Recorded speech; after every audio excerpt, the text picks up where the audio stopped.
Welcome to the cutting room floor. You're gonna see a couple of feathers here, but hey, we'll clean the mess up and get those filthy animals out of here. What's up, it's your boy Cintron, come back at you with another analysis video, and the kid you not, that's my real name. The Eagles 53-man roster prediction, post 2024 NFL draft edition. So we're gonna look at part, I think 3 or 4 of the series right now. We're gonna look at the tight ends. And no, I'm not talking about a posterior. We're talking about the dudes that are receivers, but also can be blockers. So we currently have 3, 4, 5 on the roster. And, it goes without saying that Dallas Goedert's going to lead the charge. He might have his actual first 1,000-yard season this year. He was slated to have one in 2022 before he got injured in, an illegal face mask pull in the Washington Commanders game. I think it was the second game we played them, and we ended up losing that. And that was our first loss of the season. But, last year was a down year with Brian Johnson at the helm. He was a lame duck. Offensive coordinator didn't get to implement his own ideas, and he was running Nick Sirianni's ship without really a license, because what he wanted him to run, it wasn't his own. And then, Nick was, I'm not sure that he even knows what, he's doing. So the system failed, and we saw just a regression thoroughly from him, and he had like 52 receptions for 520 yards. It was bad. Like the first 4 games, he had like 74 yards, 75 yards total, which is just asinine when you think about the amount of talent he had. He has in the Super Bowl previously when he played. He either had 100 yards or really close to it. Him, Devonta, and AJ all went off. He's part of that, that dynamic trio of receivers.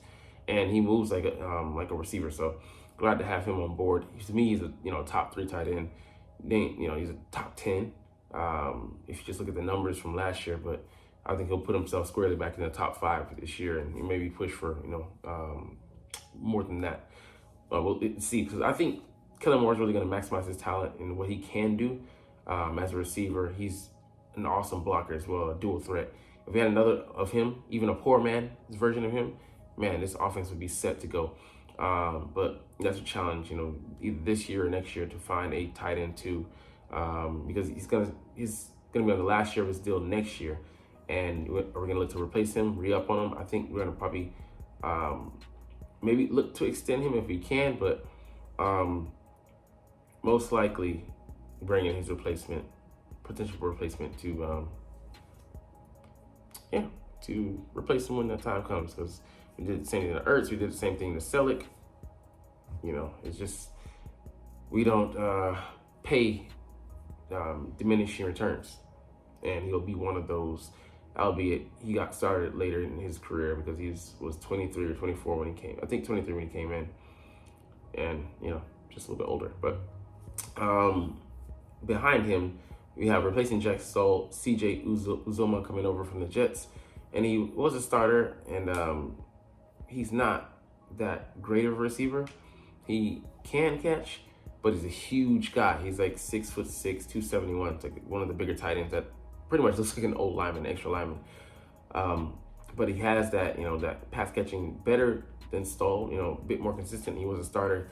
He started, upwards of 50, 60 games, I believe, 70 might be. And that experience, he's a 10-year veteran, I think, using that to his benefit. So what I love about him is that we truly won't, he'll offer a better bead in that he could be a blocker, or he truly could be a receiver. And teams will have to prep for that when he's on the field. But, again, the tight end 2 spot is not really being highlighted. We don't truly have a threat there. And to, rule out those 21 personnel sets, with 2 tight ends and 1 back. So we'll see how that goes. But I think, we might look to maybe get 3 tight ends involved and try and use either Grant Calcaterra or Albert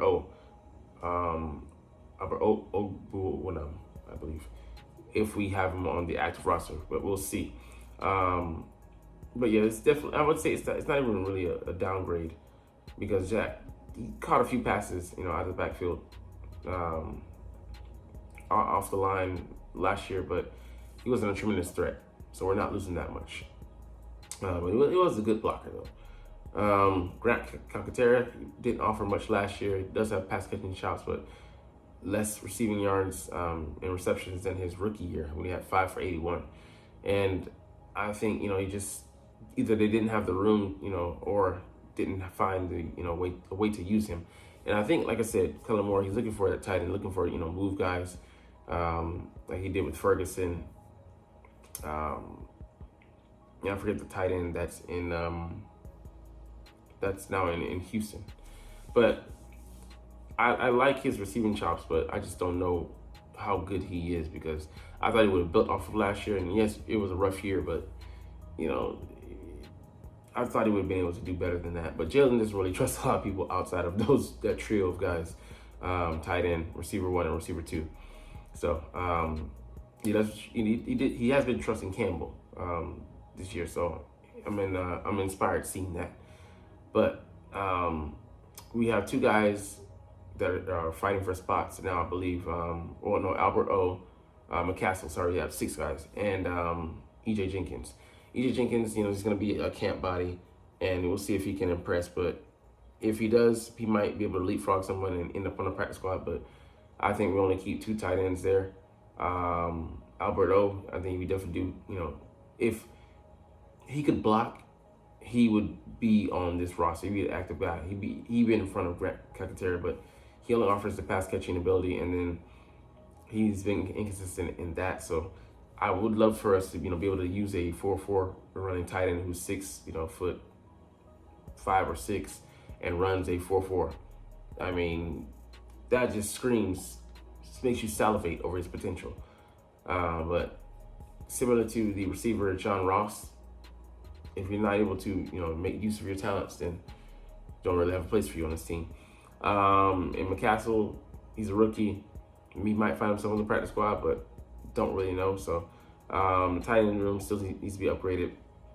I'm glad they didn't really seriously consider drafting Brock Bowers. We had our focus squarely faced on the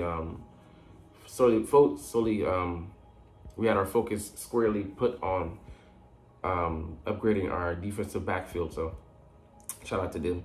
We'll get to an interesting group next video, and it's a huge one. We need multiple positions, the interior and exterior. But there's a lot of talent there. But where do we stash these guys, and can we cut them and stash them without getting them stolen? But anyways, we're gonna get up out of here on that note. But hey, it's all good because you're not even watching though. But it's all good because I'm repeating myself. But hey, I love making these videos, and I love talking about my freaking stinking Philadelphia Eagles. So we're chunking deuces officially, but as always, it's fly Eagles fly, and let's motherfucking go. Like, comment, share, and subscribe if you Thanks for watching. Check me out at Cintron Anime, Cintron Life, or Cintron Laughs, or other social media.